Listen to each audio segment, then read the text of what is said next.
Oke, oke. Ini ada pertanyaan lagi nih dari Kak Dingga Azahra. Terima kasih Kak Dingga atas pertanyaannya. Kak Yusril, apa ada tempat yang pas untuk suasana hati dan biar nggak buntu saat nulis? Itu di mana, Kak? Tempat yang pas gimana ya? Ini yang susah ini jawabannya. Setiap setiap ini kan setiap penulis kan punya apa? Punya kebiasaan, punya proses kreatif, punya tempat mereka masing-masing gitu kan. Jadi untuk masalah di mana tempatnya gitu kan. Waduh, ini pertanyaan sulit menurutku. Jadi aku belum bisa jawab. Mohon maaf ya. Nah itu apa bergantung si penulisnya sendiri-sendiri sih. Kadang juga kalau misal saya pribadi nggak tentu juga. Kadang saya harus karena saya suka apa naik gunung juga kan. Saya harus naik gunung dulu untuk biasanya untuk menenangkan pikiran, baru turun baru bisa nulis. Atau kalau enggak mungkin kalau nggak di ruang tamu di kamar yang sekiranya itu menurutku tempatnya nyaman lah istilahnya seperti itu. Oke. Jadi bergantung intinya Iya, sendiri sih jawab penulisnya. sedikit ya untuk Kak Dingga ini. Mungkin Kak Dingga bisa menemukan tempat yang paling nyaman menurut Kak Dingga sendiri untuk menulis gitu. Nah Karena itu. itu bagus, yang penting nyaman aja gitu. Kalau misalnya diri kita udah Mm-mm. ngerasa nyaman, kita akan ini apa namanya nyaman juga gitu untuk nulis dan ide-ide itu tuh Ah, akan datang dengan sendirinya gitu ya. yang penting pikiran kita fresh, hati kita tentrem gitu aja aman Iya, dah. betul, betul, betul, betul, betul. Jadi Ya, banyak itu juga nggak Kak? sepertinya iya. Ini ada pertanyaan lagi nih dari hmm, oh tadi udah dijawab belum nih? Kak Febrianti underscore RNG GRN. Hal yang mendorong Kak Yusril sehingga menjadi penulis yang baik. Saya masih belajar, belum menjadi penulis yang baik ya. Gimana ya?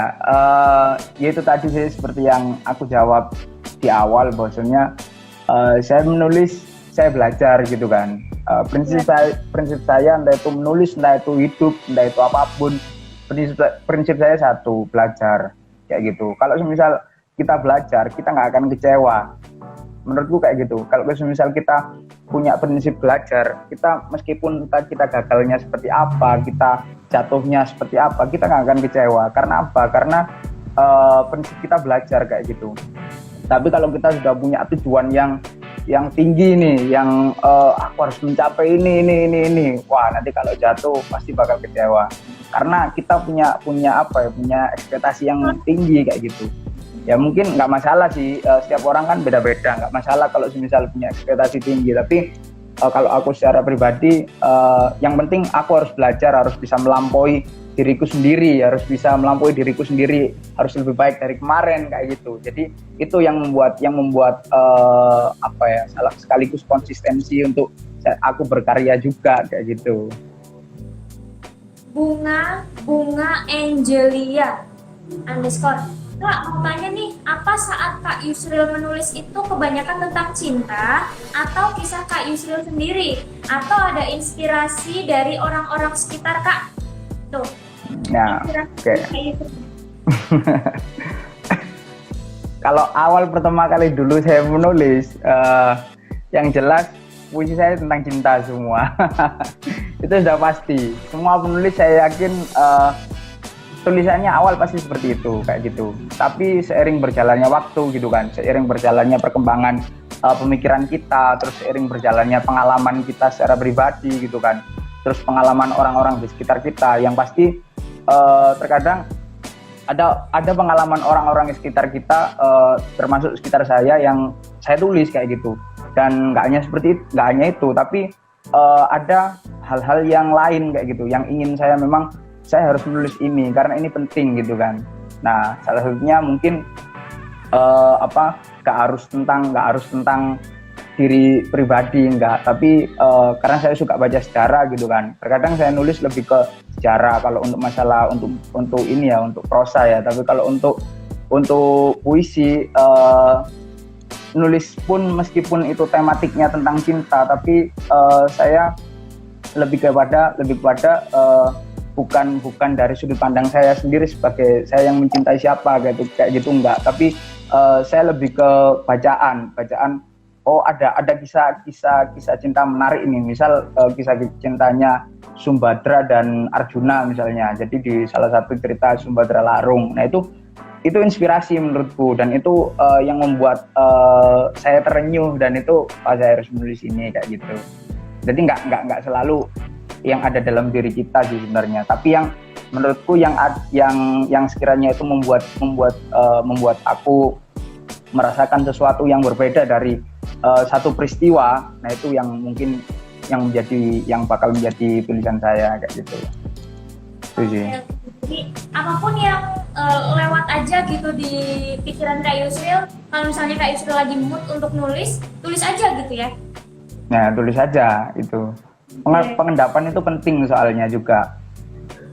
Karena beberapa karya saya kan juga ada yang mengendap secara mungkin 1-2 bulan, bahkan hampir beberapa tahun. Saya endapkan itu, terus 1 tahun kemudian, misal tahun kemarin saya nulis gitu kan, tapi nggak ketemu hasilnya. Tahun ini saya buka lagi, saya coba perbaiki lagi kayak gitu. Jadi pengendapan itu penting. Jadi nggak serta-merta, wah ini tulisan jelek aku buang kayak gitu, enggak. Tapi aku simpan lah itu. Oh gitu. Jadi walaupun misal di dalam satu buku gitu, Kak Yusril udah nulis bagian awal nih di tahun 2018 gitu. Nah nanti 2018 ide Kak Yusril tuh hilang gitu, nanti bisa dilanjut lagi di tahun 2019 gitu ya Kak ya? Ya bisa seperti itu, kayak gitu. Itu nggak harus sekali sebulan selesai, 2 bulan selesai, itu nggak harus. Nggak harus seperti itu. Ya. Oke, terima kasih buat Kak Bunga Angelia atas pertanyaannya. Next ada pertanyaan lagi dari Koko Muflihul. Bagaimana Kak Yusril konsisten dalam menulis atau berkarya? Karena terkadang terdapat individu berkarya hanya dalam momen-momen tertentu. Terima kasih. Jadi pertanyaan ya, momen yang mana yang tepat gitu untuk menulis? Iya sih. Kalau untuk hari ini gitu kan, untuk hari ini aku secara pribadi menulis itu nggak hanya sekadar aku ingin menulis gitu, enggak, tapi ada hal yang ingin aku capai untuk satu tulisanku kayak gitu. Maksudnya apa gitu, bukan pencapaian selesai tulisannya, enggak, tapi misal nih aku lagi riset tentang kalau boleh curhat sih aku lagi riset tentang sejarah Banda Neira kayak gitu. Nah ini kan nggak mungkin kalau aku tuntaskan dalam jangka waktu 1 bulan, aku harus selesai menulis, kan nggak mungkin kayak gitu kan. Nah otomatis kan ada pengendapan, terus ada proses riset, ada proses penelitian, proses analisis data dan segala macam. Jadi dari situ kan aku kan harus kiranya itu menata struktur itu tadi. Nah mungkin dan tujuannya adalah bagaimana aku bisa dapat satu karya yang tentang Banda gitu kan. Dan ini menurutku salah satu yang akan mendorong konsistensi berkarya itu salah satunya seperti itu. Maksudnya kita punya satu gagasan ideal yang sekiranya kita harus garap kayak gitu. Jadi nggak hanya kita menunggu momen, misal momennya corona, terus aku harus nulis corona gitu, enggak kayak gitu. Itu mungkin beberapa orang boleh sih kayak gitu, terserah. Tapi kalau secara aku pribadi, kalau memang momen ini nggak membuat idealku untuk menulis, ya nggak tak tulis kayak gitu, nggak aku tulis. Tapi kalau misal memang ini sesuatu hal yang harus aku tulis, ya aku tulis kayak gitu sih. Oke. Ini ada pertanyaan juga dari Kak Pipi Panaitu. Kak, kalau udah nyaman biasanya ditinggalin. Oh, bukan pertanyaan, ini pernyataan kayaknya. Ini ada pertanyaan dari Citra Pramesi 60, terima kasih atas pertanyaannya Kak Citra. Kak mau tanya, sebenarnya emosi dari penulis itu bisa mempengaruhi hasil dari tulisan kita atau enggak? Karena aku biasanya dapat ide buat nulis sesuatu setelah merasa sedih. Emosi penulis. Emosi penulis ya. Iya. Itu sangat penting menurutku kayak gitu. Sangat penting karena apa? Terkadang apalagi kalau misalnya menulis prosa ya, kalau misalnya menulis prosa cerpen misalnya kayak gitu, terkadang kita kalau misal membangun tokoh itu nggak hanya tokoh langsung jadi kayak gitu, tapi terkadang kita harus memasukkan emosi di dalamnya, entah itu tokoh ini tokoh misal antagonis gitu kan, kita harus memasukkan emosi-emosi yang pas untuk tokoh ini kayak gitu. Jadi bukan nggak penting-penting banget, tapi menurutku sangat penting kayak gitu, karena dengan seperti itu tulisan kita bisa hidup. Menurutku sih seperti itu, untuk salah satu menghidupkan tulisan seperti itu sih. Iya, mungkin ini ya analoginya sama aja sama film, ya kan? Di dalam satu cerita film itu kan ada macam-macam karakter, ada yang karakternya protagonis, gitu ya, Kak Yusril ya. Jadi film atau karya atau tulisan itu akan lebih hidup apabila memiliki banyak karakter gitu ya Kak Yusril ya. Ya, karena karakter-karakter itu nanti kan yang akan menentukan jalannya cerita, karakter-karakter itu nanti yang akan menghidupkan cerita gitu kan. Nah, itu sangat penting sekali. Ada pertanyaan lagi dari Kak _. Kak, kalau menurut Kak Yusril, menentukan sudut pandang enaknya dari sudut pandang aku atau apa? Saya kalau sudut pandang aku, kedepannya malah sering jadi puisi, WKWKWK. Sudut pandang lagi. Nah, kalau masalah sudut pandang, dulu ketika awal pertama kali belajar menulis, aku pun pasti pakai sudut pandang aku secara pribadi kayak gitu kan. Tapi semakin kesini gitu kan, menurutku sudut pandang orang lain, sudut pandang siapapun itu menurutku sangat penting banget. Karena kayak misal aku contohkan tadi gitu kan, misal ada satu peristiwa gitu, kita kalau misal kita pakai sudut pandang kita akan menjadi subjektif kayak gitu, dan itu akan sangat bahaya banget ketika kita masukkan dalam tulisan. Tapi kalau misal kita melihat dari sudut pandang secara luas, secara objektif, jadi pemikiran dari setiap sudut pandang ini bisa kita rangkum menjadi satu sudut pandang baru malah kayak gitu. Jadi lebih kayak gitu sih. Oke nih, terima kasih nih katanya nih. Terima kasih Kak atas jawabannya. Sama-sama, terima kasih kembali. Dari Koko Nihul juga nih, mantap sekali jawabannya Kak Yusril katanya. Mantap Mas Koko. Ini ada pertanyaan lagi dari Kak Erhan.alf. Mau tanya Kak, dalam teknik kepenulisan puisi, adakah indikator tentang baik atau tidaknya puisi? Indikator apa baik apa? Indikator kepenulisan puisi, adakah indikator baik atau tidaknya sebuah puisi? Maksudnya gimana, aku kok bingung? Ya, gini, saya analogikan sebagai satu karya gitu ya. Misalnya ada satu karya, itu karya akan terlihat baik atau enggak, itu ada indikatornya enggak sih? Indikator untuk menentukan sebuah karya itu baik atau enggak. Oh gitu. Kalau menurutku pribadi kayak gitu kan, seperti yang tak sampaikan di awal, maksudnya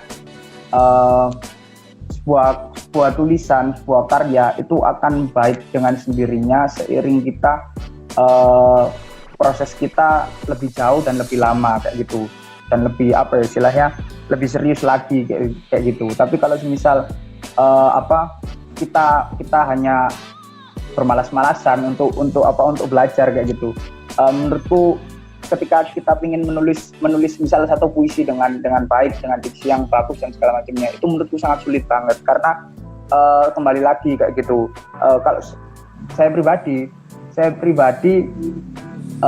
nggak percaya yang namanya bakat kayak gitu.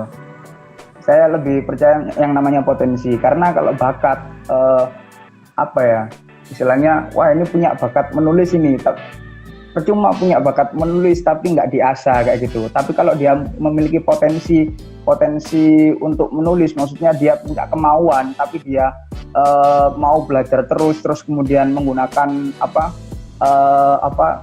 kemauannya itu dengan terus-menerus dengan baik, saya pikir tulisannya atau karyanya akan semakin lama semakin baik kayak gitu. Beda kalau dengan orang yang hanya sekadar punya bakat menulis dan dia menulis kayak gitu. Jadi lebih ke ke istilahnya intensitas untuk kita belajar untuk terus menulis itu sangat penting menurutku. Gitu sih. Oke, mungkin agar lebih baik lagi tuh bakat dan potensi itu harus diseimbangkan gitu kali ya Kak Yusril ya. Harus disejajarkan gitu. Ya mungkin seperti itulah. Ya. Iya, ini ada ucapan terima kasih dari Kak Asap _ jawabannya mantap. Terima kasih Kak. Iya, sama-sama. Wah, mantap, terima kasih. Nah, ini udah nggak ada lagi pertanyaan yang masuk nih. Mungkin nanti kita 10 menit lagi end ya Kak Yusril ya. Udah hampir 1 jam juga kita. Oh iya, benar. Boleh. Cepat gitu ya. Iya. Ini ada satu pertanyaan lagi masuk dari Kak Citra Pramesi 60. Kak, cara mengurangi malas lanjut menulis karena merasa hasilnya kurang sesuai sama keinginan itu gimana?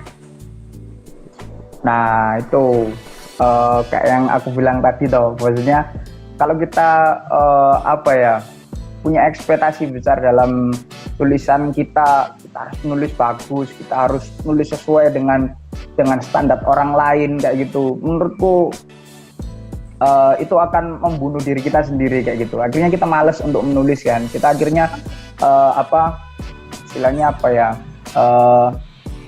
pada akhirnya kita kecewa dengan diri kita sendiri kayak gitu. Tapi kalau misal dari awal kita niatkan untuk proses diri kita pribadi, misal untuk belajar atau apapun itu, untuk belajar lah mungkin ya. Jadi kita nggak bakal kecewa kayak gitu kan. Tapi ya kembali lagi sih, setiap orang kan beda-beda.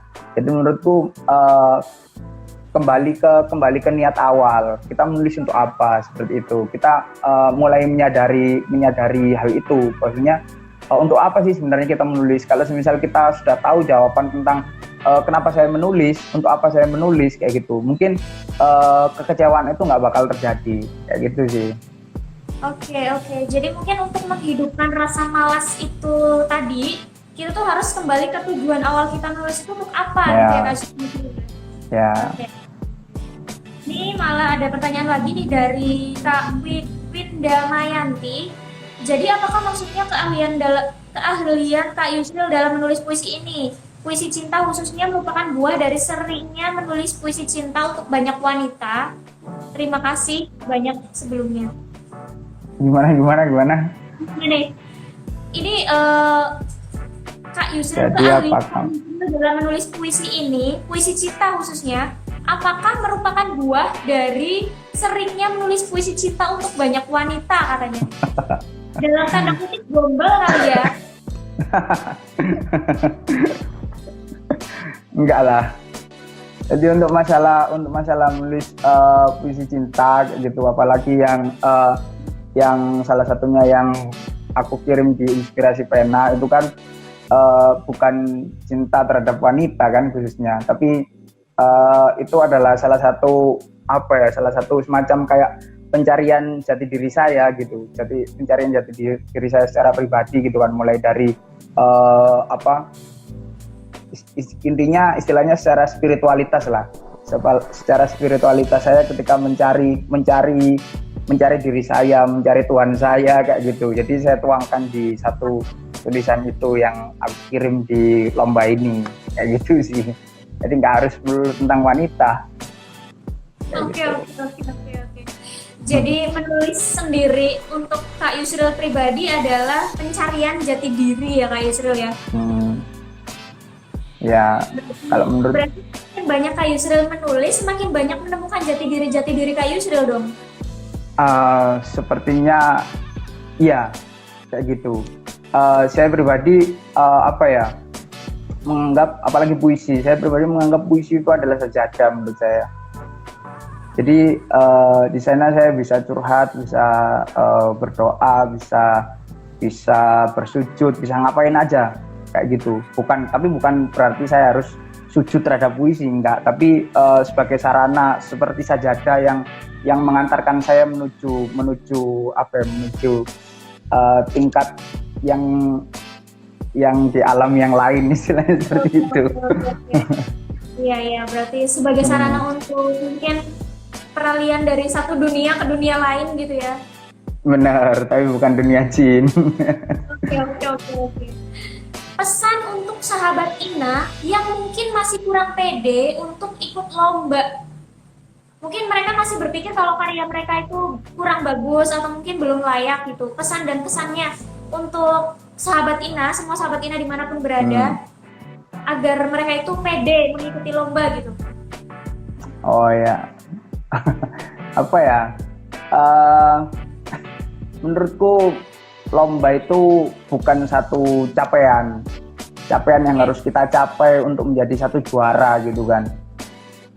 Tapi yang paling penting adalah di mana ketika proses kita menulis, di mana kita bisa mengalahkan diri kita sendiri, kita bisa mengalahkan ego kita sendiri.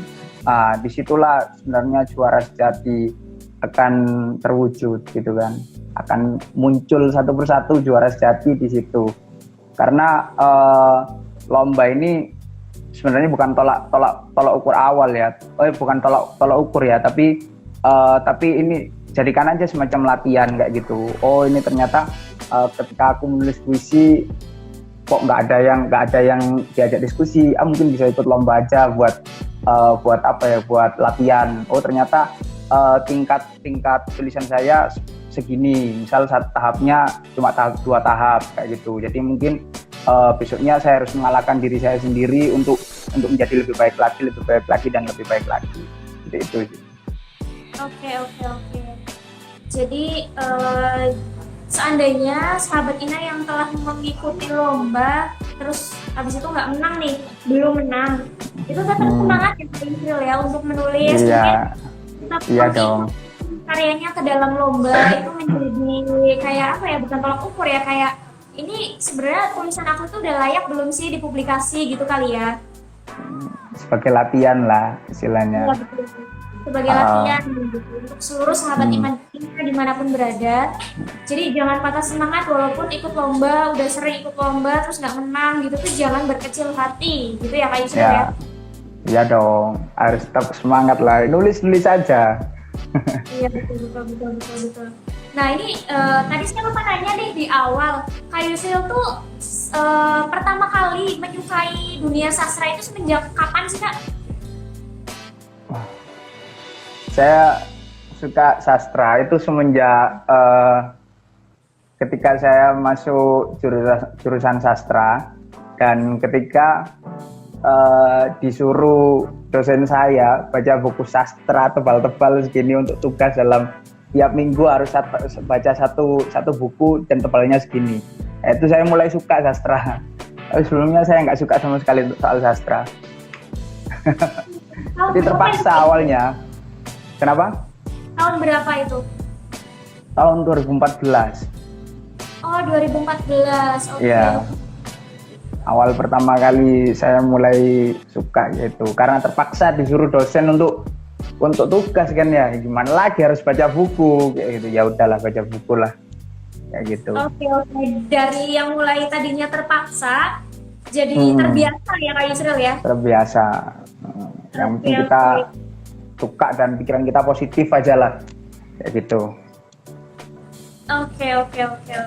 Ini terima kasih buat semua sahabat Ina yang telah memberikan pertanyaan dan respon juga untuk segmen Rupa-Rupi kali ini, Rupa-Rupi episode 1. Ruang inspirasi dan ruang inspirasi gitu, ruang untuk berbagi untuk seluruh sahabat Ina. Mungkin nextnya kita akan undang Kak Adenar Dirham. Saya tantang dari sini ya, Kak Adenar Dirham harus mau untuk ngisi di Rupa-Rupi episode 2. Saya tunggu kehadirannya untuk Kak Adenar Dirham, yaitu juara 1 lomba puisi sahabat, lomba dari Inspirasi Pena yang pertama kali. Kak Dirham, saya tunggu kehadiran Kak Dirham di Rupa Rupi episode 2. Terima kasih sekali lagi untuk Kak Yusril. Ya, Ini terima kasih. saya sangat senang karena dapat berkolaborasi dengan Kak Yusril Iza. Sangat merasa terhormat gitu ya, bisa berbincang Biasa dengan aja. Semoga ilmunya bermanfaat, sukses selalu, Amin. Kak Yusril, sehat selalu, semoga Surabaya selalu dalam keadaan baik-baik saja. Dan terima kasih juga untuk seluruh sahabat Ina yang udah gabung di video Rupa Rupi Inspirasi Pena kali ini. Dan mungkin jangan lupa juga untuk share video ini ke semua sahabat Ina dimanapun berada. Dan terima kasih juga yang udah nonton sampai selesai. Saya Dayu, mohon maaf kalau ada kesalahan yang disengaja maupun yang tidak disengaja. Sekian dari saya tutup. Wabillahi taufiq wal hidayah. Assalamualaikum warahmatullahi wabarakatuh. Waalaikumsalam warahmatullahi wabarakatuh. Ya, jadi itu tadi sahabat Ina, Rupa Rupi episode bersama Kak Yusril Iza.